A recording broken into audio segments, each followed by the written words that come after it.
الحمد لله رب العالمين، والصلاة والسلام على النور المبين سيدنا ومولانا محمد وعلى آله وصحبه أجمعين. أما بعد، الحمد لله على نعمة الإسلام وكفى بها من نعمة. الحمد لله على نعمة أحكام شريعة سيد الأنام محمد صلى الله عليه وآله وسلم، فإن في كل حكم من أحكام شرع النبي محمد صلى الله عليه وسلم حكمة، لكن قد تخفى على كثير من الناس، فينبغي لكل مؤمن أن يستسلم لحكم الشرع، لأنه ما صدر حكم من أحكام الشرع في إيجاب أو تحريم إلا لحكمة ظاهرة وباطنة، حسية ومعنوية. حكمة في مصلحة الأبدان أي الأشباح، وحكمة في مصلحة الأرواح. فمن ذلك من أحكام شرع النبي محمد صلى الله عليه وسلم تحريم الربا، فإنه الربا حرام بالإجماع، حرم الله الربا سبحانه وتعالى، بل وحرمته الشرائع كلها الربا. وعلمنا النبي محمد صلى الله عليه وسلم أن الربا من أكل أموال الناس بالباطل، فلهذا حرم الربا.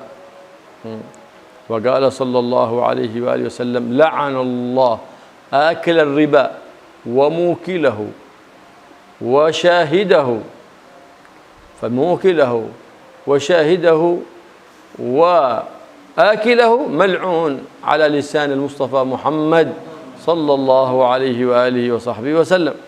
فمن يحب أن يكون كذلك إلا جاهل؟ الله يحفظنا وإياكم من الربا ومن أكل الربا.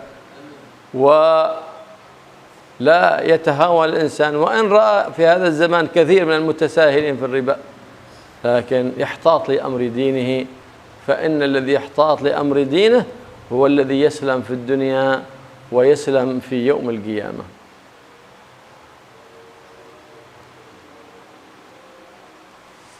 Bismillahirrahmanirrahim. Alhamdulillahirabbil alamin, wassalatu wassalamu ala sayyidina Muhammad wa ala alihi wa sahbihi ajma'in. Amma ba'd. Segala puji bagi Allah atas nikmat Islam, dan cukuplah Islam sebagai nikmat teragung bagi kita semuanya. Segala puji pula bagi Allah atas hukum yang dibawa oleh Nabi Muhammad SAW, yang mana setiap hukum itu pasti mengandung hikmah. Hanya saja kadang hikmah itu tidak bisa diketahui oleh sebagian besar orang.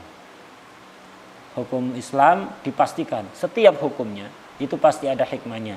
Hanya saja ada yang hikmahnya tampak diketahui oleh semua orang, ada yang hukum hikmahnya samar bagi kebanyakan orang, tapi bukan berarti tidak ada hikmahnya, pasti ada hikmahnya.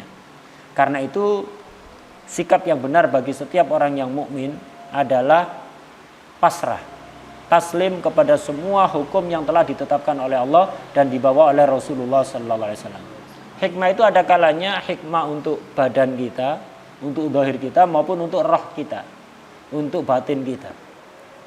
Di antara hukum yang dibawa oleh Nabi yang pasti pula ada hikmahnya adalah diharamkannya riba. Riba itu haram menurut kesepakatan seluruh ulama. Bahkan bukan hanya Islam yang mengharamkan riba, semua syariat terdahulu itu juga mengharamkan riba. Riba ini juga masuk pada golongan memakan harta orang lain secara batil. Di dalam pengharaman riba ada salah satu hadis yang menjelaskan bahwa Allah melaknat siapapun yang makan riba, yang memberi makan dengan uang riba, dan yang menyaksikan riba. Yang menyaksikan riba. Tidak ada orang yang kepingin untuk masuk ke dalam laknat Allah kecuali orang yang bodoh. Karena itu kita meminta perlindungan kepada Allah Subhanahu wa taala agar supaya kita dijaga oleh Allah dari riba dan dari orang-orang yang melakukan riba. Kita di dalam menjalankan syariat Islam ini jangan sampai sembrono. Walaupun kebanyakan orang banyak yang sembrono di zaman ini, tapi seorang muslim harus berhati-hati, ihtiyat, karena orang yang ihtiyatlah yang akan selamat di dunia maupun nanti di hari kiamat. قد آذن الله سبحانه وتعالى من يتعامل بالربا بالحرب والعياذ بالله، فقال الله سبحانه وتعالى قال يا أيها الذين آمنوا اتقوا الله وذروا ما بقي من الربا إن كنتم مؤمنين. ما يتأتى أنك تدعي الإيمان وأنت تتهاون بشريعة النبي محمد صلى الله عليه وآله وسلم، فإن لم تفعلوا ما أصرته بغى مسلم بيصلي بيصوم بغى إلا الربا من باب إذا كان كافر فأذنوا بحرب من الله، فأذنوا بحرب من الله ورسوله. فئتان من الناس آذنهم الله بالحرب علنا. الفئة الأولى الذي يؤذي الأولياء ويسب الأولياء، هذا قال من آذى لي وليا فقد آذنته بالحرب كما في الحديث القدسي، قال الله سبحانه من آذى لي وليا فقد آذنته بالحرب. الثاني هو آكل الربا كما قد بينه الله لنا في القرآن فإن لم تفعلوا ما بقي من الربا فأذنوا بحرب من الله ورسوله. إذا كان الله هو محاربك من يفيد من ينصرك؟ من أذله الله فلا ناصر له. وقد جعل الله سبحانه وتعالى حكمة في تحريم الربا في إصلاح الاقتصاد العالمي الكوني كله، نظام من السماء. لو تركوا ذلك كلها البنوك الربوية لزان اقتصاد العالم، فما وقع الاقتصاد في نكسات كما هو مشاهد في هذه الأزمان من تفليس بعض البنوك إلا بمعاملتهم في الربا. والله قد آذنهم بالحرب. فلا تغتر اليوم وإن كان قد بنيت مؤسسات وجمعيات وبنايات وبنوك للربا، فلا تتهاون، هذه معاملات غربية أدخلت على المجتمعات الإسلامية من أعداء الإسلام ليأكل أهل الإسلام الحرام، حتى إذا أكلوا الحرام دعوا الله لم يستجيب لهم دعاء به، لأنهم خالفوا شرع النبي محمد صلى الله عليه وآله وصحبه وسلم. وانظر إلى هذه الآن التي تحصل في هذا الزمان من انتكاسات وتفليس لكثير من البنوك، ما عرفوا الاقتصاد. الإسلام علمنا الاقتصاد، الإسلام دخل في كل مجالات الحياة سياسة وصحة ودينا واجتماعا في الاجتماعيات. لكن المصيبة كل المصيبة التسييس، هذا هو الخبيث. أما السياسة تدخل في مجالات الحياة، سياسة في العلم، سياسة في التربية، سياسة في التهذيب، سياسة في التعليم، سياسة. لكن التسييس هنا هو بحث عن التحايل على الدين، التحايل على الدين، هذا التسييس هذا. فصار الدين مسيس من هنا، لأن حصلنا نتحايل على الدين. والنبي محمد صلى الله عليه وسلم قال أن حيلة الربا ربا، صرنا نتحايل حتى على الربا نعمل حيلة الربا، وحيلة الربا ربا. وقد أخبر بذلك النبي محمد صلى الله عليه وسلم أن في آخر الزمان من لم يأكل من صريح الربا أكل من غباره، فانتبه من صريحه حتى تجتنب غباره، فإن في ذلك حرب من الله ومن رسوله صلى الله عليه وآله وسلم.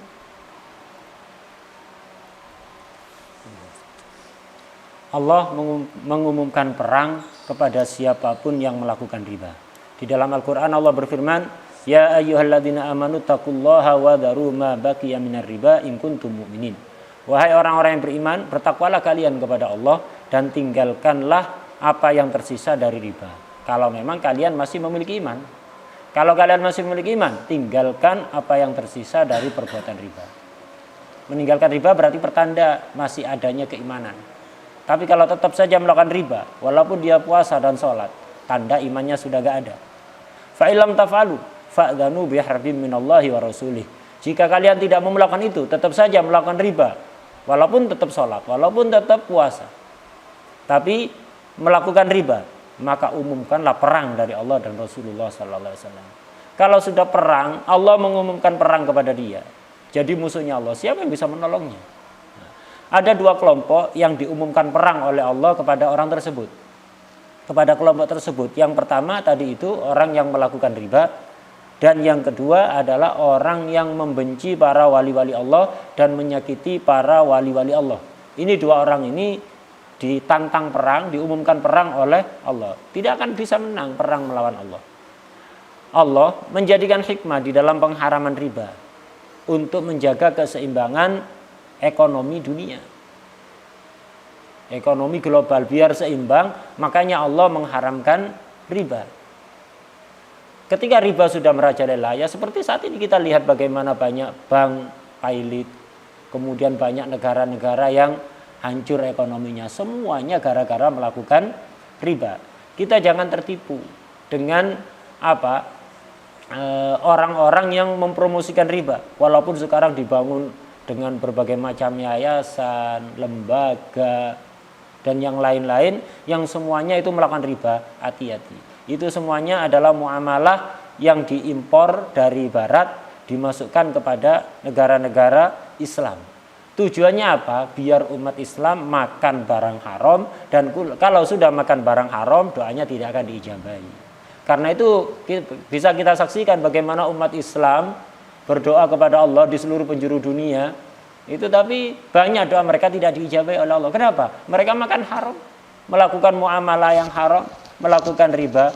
Nah, Islam itu ngajari kita segala hal, ekonomi, politik, seluruh sendi-sendi kehidupan itu ada aturan Islam di situ. Semua diatur oleh Islam. Nah, cuma masalahnya banyak orang yang berusaha lari dari hukum Islam itu. Ada yang terang-terangan meninggalkan hukum Islam, ada yang mencari helah. Jadi sesuatu yang haram dihelah bagaimana sehingga menjadi tidak haram. Riba dihelah. Rasulullah SAW mengatakan hilatul riba, riba. Hilahnya riba itu riba. Sama aja, tidak ada bedanya. Riba terang-terangan itu riba, riba yang dihela itu juga riba. Dan Rasulullah SAW sudah mengkabarkan bahwa nanti di akhir zaman itu orang yang tidak terkena riba terang-terangan akan terkena abunya riba. Bagaimana caranya biar kita bisa selamat? Ya pertama, riba yang terang-terangan itu kita hindari. Kita hindari secara total agar supaya kita juga terhindar dari debunya. وقد وصف الله سبحانه وتعالى الذين يأكلون الربا لهم علامة تجده كأنه ممسوس من الجن والعياذ بالله. الذين يأكلون الربا لهم علامة. الذين يقولون الربا لا يقومون إلا كما لا يقومون إلا كما يقوم الذي يتخبطه الشيطان من المس. ذلك بأنهم قالوا إنما البيع مثل الربا. ذلك قالوا إنما البيع مثل الربا وأحل الله البيع وحرم الربا. يقوم كأنه مسه شيطان أو بهجان. هكذا أكلت الربا كأنه مسه شيطان والعياذ بالله. والعجب كل العجب لمن يتعامل بالربا يقول أنا نيتي صالحة. يقول الفوائد هذه بعطيها المعهد، الفوائد هذه بعطيها الأيتام، الفوائد هذه بتصدق بها على الفقراء والمحتاجين. يقول لك الويلات كمطعمة الأيتام من كد فرجها. لك الويلات لا تزني ولا تتصدقي. إيش فايدة؟ امرأة تزني وأجرة الزنا تصدق بها على الأيتام. نقول لا صدقتك ما بتكفر هذا الإثم. كذلك إثم الربا، صدقتك بهذا المال ما الله طيب لا يقبله إلا طيبة. تتصدق بحرام أو تبني مسجد أو معهد من مال حرام من الربا فيسمى هذا المعهد الحرام أو المسجد الحرام بعدين بيسمونه والعياذ بالله، نسأل الله العافية والسلام. لكن الشيطان خدع كثير من المناحيس بهذه الحيل فأوقعهم في الربا وهم يضحكون. هذا ناس مضطرين لذلك، كما كان موظف يأخذ ماله من أموال مشبوهة لأنه مضطر أن يأخذ ماله من ذلك المكان. لكن الغير مضطر أين عذره؟ يتعامل بالربا ويفرح بالفائدة الكثيرة والفائدة السريعة والغنى السريع، فابشر بالفقر السريع.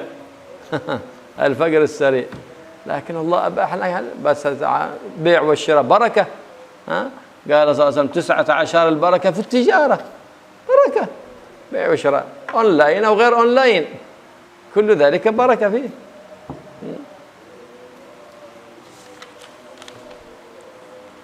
Pelaku riba itu ada tandanya sebagaimana diterangkan dalam Al-Quran. Orang yang melakukan riba itu seperti orang kerasukan setan, seperti orang kerasukan jin. Mereka menyamakan antara jual beli dengan riba. Jual beli sama saja dengan riba. Tidak. Jual beli dihalalkan oleh Allah, sementara riba itu diharamkan. Karena itu tidak sama. Yang lebih aneh lagi adalah ada orang melakukan riba kemudian dia mengatakan niat saya baik, saya melakukan riba nanti bunganya itu akan saya sumbangkan ke pondok pesantren atau saya berikan untuk santunan anak yatim atau membantu fuqara dan masakin. Ini sama saja kata beliau dengan perempuan zina jadi pelacur, hasil ongkos dia melacur itu dibuat ngasih makan anak yatim. Sodakonya dia ngasih anak yatim itu tidak akan bisa melebur dosanya zina. Yang benar bagaimana? Jangan zina dan jangan sodako sudah. Itu daripada zina untuk mendapatkan ongkos dari zinanya, upah dari zinanya, kemudian disumbangkan kepada fuqara masakin. Jangan zina dan tidak usah nyumbang sudah. Itu. Begitu juga pelaku riba, jangan pernah melakukan riba walaupun tidak bisa nyumbang pondok, tidak bisa nyantin anak yatim, tidak masalah. Daripada melakukan riba nanti dengan alasan niatnya baik, mau nyumbang pada pesantren. Pesantren yang dibangun dari uang bunga riba itu jadi pesantren haram. Masjid yang dibangun dari bunganya riba itu jadi masjid haram nanti. Nah, cuman ya begitulah, setan itu menipu banyak orang. Jadi melakukan sesuatu yang haram beralasan niatnya baik. Udah lakukan bisnis, usaha yang dihalalkan oleh agama seperti berdagang. Itu penuh barokah. Rasulullah SAW bersabda bahwa tis'atu asyaril barokah, 90%-nya barokah itu terdapat pada dagang, baik online maupun bukan online. مرة فضالة بن عبيد الصحابي رضي الله تعالى عنه قال اشتريت قلادة من خيبر وفيها خرز، كما هو الآن معمولة خرز يعني مثل هذا الفص، خرز من الحجارة، هذه من الحجارة، اشتراها ب12 دينار. ثم بعد ذلك فصل الخرز فوجدها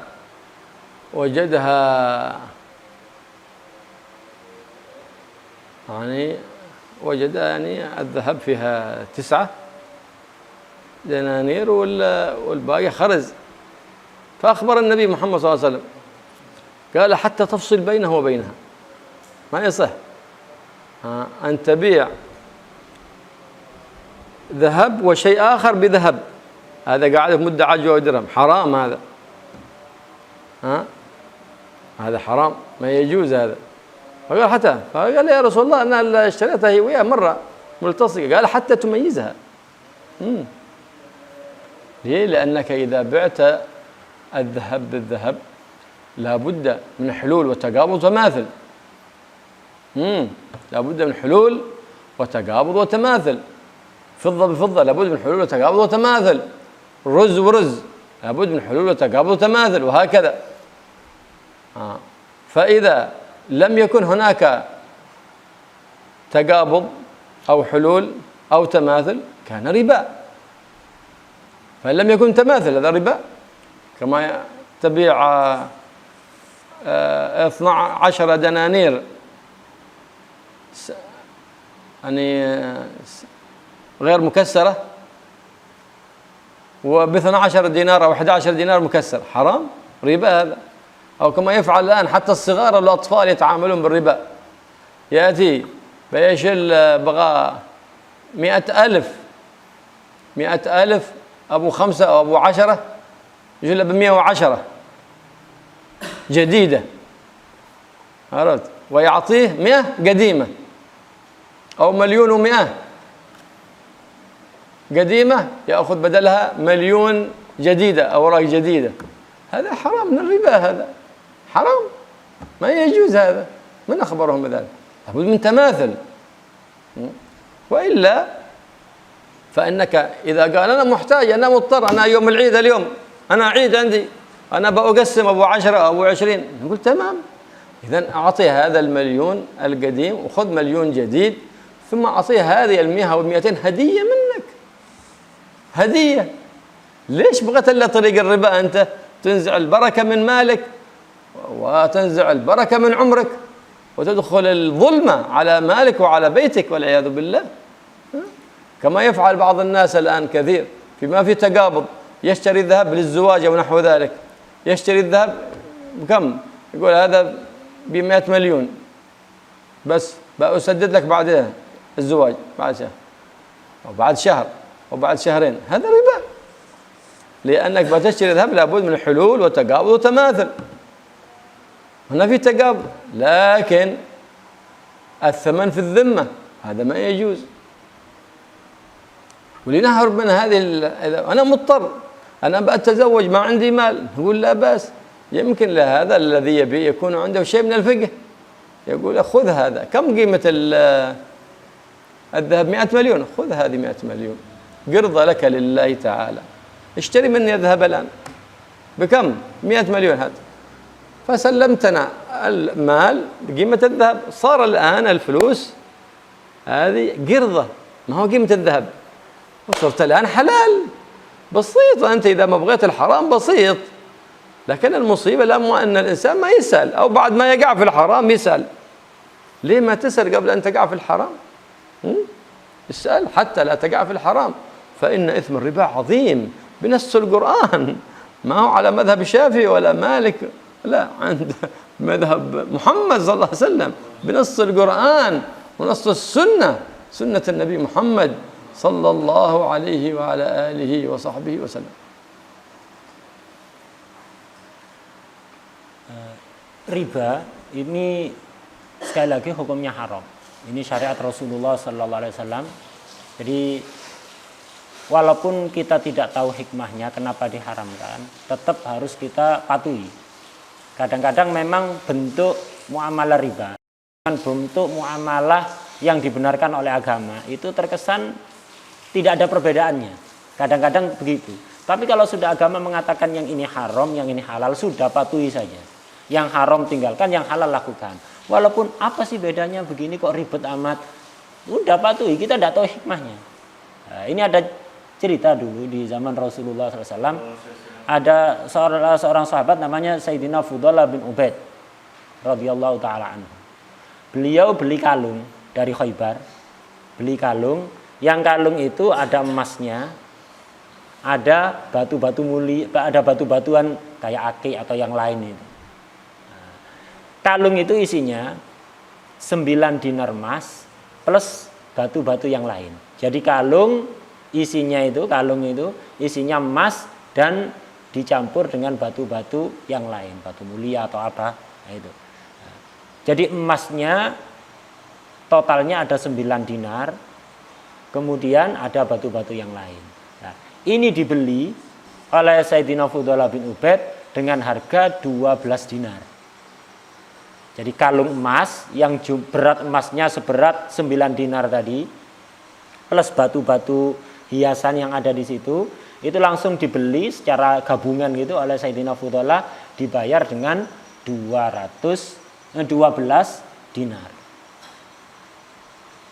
Ini mungkin bagi sebagian orang ini adalah muamalah yang tidak masalah, boleh-boleh saja. Tapi ketika dilaporkan pada Rasulullah SAW, kata Rasulullah tidak boleh jual beli seperti itu. Karena apa? Di sini ada penjualan emas dengan emas. Emas 12 dinar tadi, mata uang emas seberat 12 dinar dibuat beli kalung yang ada emasnya 9 dinar plus batu-batu hiasan. Nah, kata Rasulullah tidak boleh. Ini muamalah yang haram. Kenapa? Kalau jual beli emas dengan emas harus sama. 9 dinar harus beli dengan 9 dinar. Beras dengan beras harus sama. 10 kilo harus dibeli dengan 10 kilo. Atau 10 liter dibeli dengan 10 liter. Nah, di sini kamu beli emas 9 dinar plus batu-batu yang lain, batu-batu hiasannya dibayar dengan 12 dinar. Tidak sama ini, 9 dinar dengan 12 dinar walaupun disertai batu-batu yang lain. Nah, di sini kata Sayyidina Fudhalah, loh kan ini yang 9 dinar sebagai bayaran untuk dari 12 itu yang 9 untuk bayar emasnya, yang 3 ini untuk bayar batu-batu hiasannya. Kata Rasulullah tidak boleh. Kalau memang mau beli dengan seperti itu, dipisah dulu. Emasnya dipreteli, disendirikan. Emas 9 dinar dibayar dengan 9 dinar. Kemudian batu-batu mulianya, batu-batu hiasannya dibayar dengan sisa dinar yang lain, yaitu 3 dinar. Harus begitu. Tidak boleh langsung digabung seperti itu. Nah, ini adalah muamalah yang haram. Bagi kita mungkin samar, kenapa sih kok ribet amat? Kan enak langsung dibayar, tidak usah ribet-ribet. Ini kok dipreteli, dibayar satu persatu. Ini syariat Rasulullah SAW. Rasulullah telah menetapkan, kalau haram sudah, tinggalkan. Pasti ada hikmahnya walaupun kita tidak paham. Walaupun kadang-kadang terkesan agak ribet, lakukan kalau itu sudah syariat Rasulullah SAW. Nah, ini juga berlaku, riba ini seperti banyak yang kita temui di pinggir jalan-jalan kalau sudah menjelang hari raya. Bahkan anak kecil melakukan riba. Ini adalah perbuatan riba, cuman banyak disepelekan oleh kebanyakan orang. Yaitu yang banyak kita lihat di pinggir jalan, kalau sudah menjelang hari raya, banyak orang jual uang baru. Pecahan 5 ribuan, 10 ribuan, 20 ribuan. Nah, nanti kalau kita beli di situ, kalau kepingin tidak riba ya harus sama. Uang 100 ribu baru, pecahan 5 ribuan, atau 10 ribuan, atau 20 ribuan terserah. Uang baru 100 ribu, ya kalau mau beli ya harus dengan uang 100 ribu juga. Walaupun itu uang lama, walaupun itu uang pecahan 100 ribu, ya harus sama 100 ribu. Adapun kalau uang 100 ribu karena baru, maka kalau beli harus bayar 120 ribu atau 110 ribu, ini riba. Tidak diperbolehkan, haram. Anda Ramadan melakukan perbuatan riba, bawa uang riba masuk ke dalam rumah. Uang yang asalnya jelas-jelas halal jadi uang haram sekarang. Uang riba Anda bawa masuk ke dalam rumah, Anda berikan pada anak-anak kecil, kasihan mereka. Bahkan kadang yang melakukan jual beli kayak gini anak-anak kecil. Ini sangat memprihatinkan sekali. Solusinya bagaimana? Kalau Anda kepingin uang baru untuk hadiah pada anak-anak kecil, sekiranya terhindar dari riba, ya sudah, Anda beli saja di pinggir jalan itu. Uang 100 ribu, pecahan 5 ribuan atau 10 ribuan yang baru, dibayar 100 ribu, jangan lebih. Setelah transaksi jual beli selesai, kasih hadiah orangnya. Kasih hadiah uang 10 ribu atau 20 ribu, tidak apa-apa. Tapi jangan langsung jual beli 100 ribu dibayar 120 ribu, tidak boleh ini. Solusinya 100 ribu uang baru dibeli dengan 100 ribu uang lama. Setelah selesai jual beli, kasih hadiah itu orang yang jual. Nah, ini solusinya. Kok ribet amat? Ya udah, biar tidak terjerumus pada riba. Kemudian contoh lain juga banyak riba. Ketika ada orang mau menikah, misalnya di sebagian daerah, pernikahan itu harus bawa emas lumayan banyak. Itu di sini aja nggak ada ya. Itu. Sebagian daerah itu harus bawa emas banyak. Sebagian orang kadang mau beli emas senilai 100 juta, nggak punya uang. Nah, kemudian dia beli emas ke toko, bayarnya nanti sebulan lagi, jaga nobuwan. Nah ini, sebagian orang kadang ini riba, tidak boleh ini. Kenapa? Mata uang ini adalah barang ribawi, komoditas ribawi. Emas juga komoditas ribawi, yang ilat ribanya sama. Kalau mau jual beli emas dengan uang harus kontan, tidak boleh utang. Jadi beli emas walaupun pakai uang kertas itu tidak boleh utang, harus kontan. Harus kontan lah. Apa yang dilakukan oleh orang yang mau menikah, beli emas 100 juta nanti bayarnya nunggu bubuan, lah ini adalah riba. Lah solusinya bagaimana biar tidak terjerumus riba? Saya mau beli emas, perlu kepepet mau menikah ini harus bawa emas. Solusinya bagaimana biar terjerumus pada riba? Datang saja ke toko emas, utang uang, bukan beli emas langsung, utang uangnya. Jadi ke toko emas, utang uang 100 juta. Saya lunasi sebulan lagi. Nah, setelah dapat uang, sudah sekarang saya beli emas. Yang saya inginkan tadi sudah disebutkan emasnya. Emas ini saya beli dengan uang 100 ribu ini uangnya. Uang yang utang dari toko tadi dibayarkan lagi. Saya beli emas ini dengan 100 juta. Udah, sebulan lagi tinggal melunasi utang uang 100 juta. Terhindar dari riba. Lah ini dengan cara sedikit asal mau naiknya kita bisa terhindar dari riba. Tapi kadang sebagian orang enggak mau bertanya atau enggak mau ribet, enggak mau repot sedikit aja enggak mau. Atau ya gitu, enggak peduli pada agama, melakukan, setelah melakukan baru nanya. Keliru, nanya dulu baru lakukan. الربوي إذا بيع بجنسه لا بد من الحلول والتقابض والتماثل، فإذا كان بغير جنسه لا بأس بالتفاضل ولا بد من الحلول والتقابض. لا بد من الحلول والتقابض. مثال بيبيع هذا والنبي صلى الله عليه وسلم يقول لا تبيع الذهب بالذهب والفضة بالفضة إلا مثلا بمثل سواء بسواء. إذا كان من جنس. أما إذا كان ببيع فضة بذهب فلا بأس بالتفاضل. فلا بأس بالتفاضل. وهذه العملات اليوم من الريال أو الروبية الدولار هذه راجت مراج الذهب والفضة في هذا الزمان، فأعطيت أحكامها في وجوب الزكاة فيها، في حصول الربا في التعامل فيها. فلو كان اختلفت العملة مثال روبية ودولار أو ريال ودولار فهنا لابد من حلول التقابض ولا بأس بالتفاضل. من يبيع مليون دولار بمليون روبية؟ ما حب يعطي هذا. فإنها راجت مراجها لأن مقابلها هناك في البنك المركزي يقابل بالذهب فكأنها من جنس، فلا بد من حلول وتقابض ولا بأس هنا بالتفاضل لأن الروبية تقصر عن الدولار، الريال يقصر عن الدولار. من بيبيع مليون ريال أو مليون روبية بمليون دولار؟ ما أحد. هنا لا بأس بالتفاضل، لكن لما يكون من جنس واحد بتبيع روبية بروبية، مليون روبية بمليون روبية، مليون روبية بمليون ومئة، هذا حرام ربا ولا يجوز. ولا يجوز ذلك. فالله يحفظنا وإياكم من الربا ومن أكل الربا ومن أهل الربا ولا يجعلنا من أولئك. وقد الإنسان يتوظف في ذلك ويكتب، فالنبي صلى الله عليه وسلم لعن ذلك الكاتب ولا موظف مسكين في بنك ربوي ملعون بنص الحديث النبي محمد على لسان النبي محمد صلى الله عليه وسلم، لأنه يوفق بين هذا وهذا. الذي يعطي الربا والذي يستلم الربا ملعون على لسان النبي محمد صلى الله عليه وسلم. كل ذلك أولئك داخلون في اللعن والعياذ بالله. وعلى إيش؟ رزق فيه لعن الله، لعن من الله ولعن من رسول الله. إذن رزق لا بركة فيه وآخره الفقر. إن لم يحصل في حياتك فيحصل في أولادك بعد مماتك، ثم يذهب البركة في المال، يذهب البركة من العيال أبدا. وللأسف اليوم أولاد صغار يعملون في الربا، يعلموا خذ هذا المليون يأخذ مليون ومئة مشان العيد يفرح الصغار. هذا ما هو تفريح، هذا تغضب الجبار وتخرج عن شرع المختار محمد صلى الله عليه وسلم.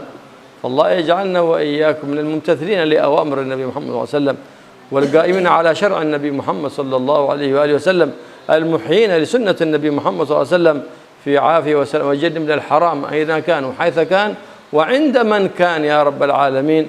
ويجعل في طعامنا ولا في شرابنا ولا في مالنا شيء من الحرام ولا شيء من الربا، ويجربنا الربا وغبار الربا وأهل الربا، ويجعل كل ما يدخل علينا رزقا واسعا لا يعذبنا عليه، رزقا طيبا مباركا يرضي عنا ربنا ويرضي عنا نبينا محمد صلى الله عليه وآله وسلم، وأشغل الظالمين بالظالمين وأخرجنا منهم سالمين بجاه النبي محمد الرؤوف الرحيم يا رحمن يا رحيم.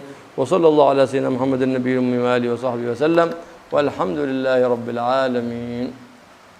di dalam Islam itu ada yang namanya komoditas ribawi. Barang yang di situ berpotensi riba. Komoditas ribawi. Yaitu makanan, semua jenis makanan.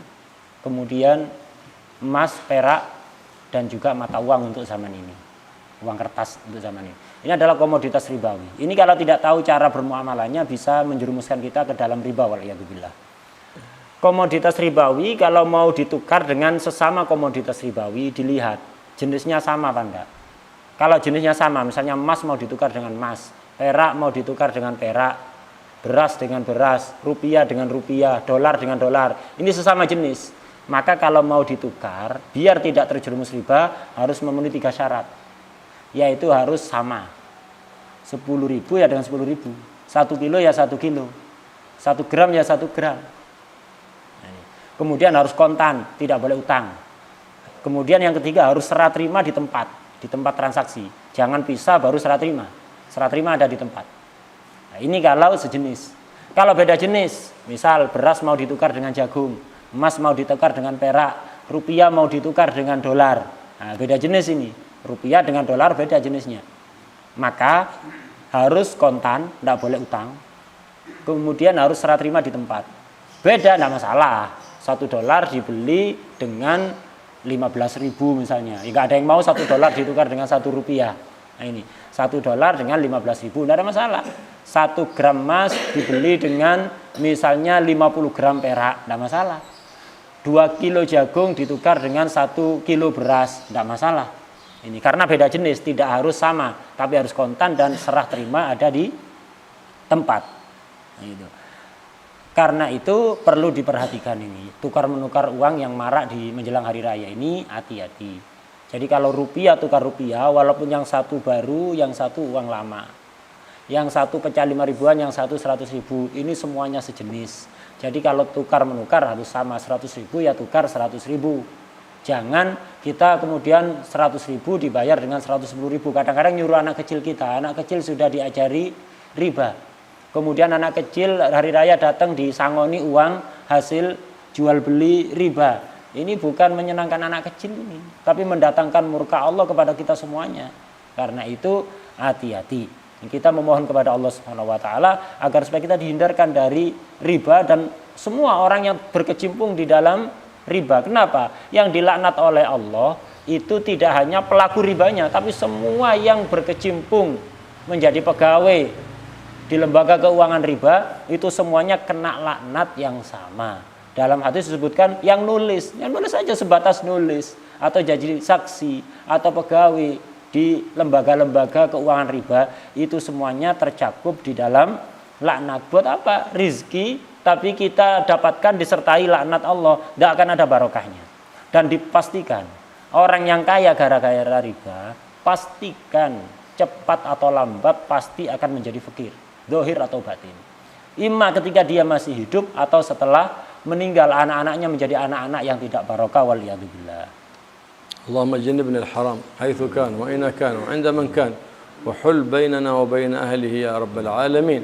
وأدخل علينا من رزقك الطيب المبارك يا رحمن يا رحيم يا حي يا قيوم رزقا واسعا يعيننا على طاعتك وطاعة حبيبك محمد صلى الله عليه وآله وسلم وكل ما يدخل علينا من طعام وشراب ومال يا رب العالمين اجعله مالا طيبا وطعاما طيبا تنمو به طاعاتنا وتزداد به قوتنا في طاعتك وفي طاعة حبيبك محمد صلى الله عليه وسلم يا رحمن يا حي يا قيوم يا ذا الجلال والإكرام وصلى الله على سيدنا محمد النبي وآله وصحبه وسلم والحمد لله رب العالمين بسر الفاتحة.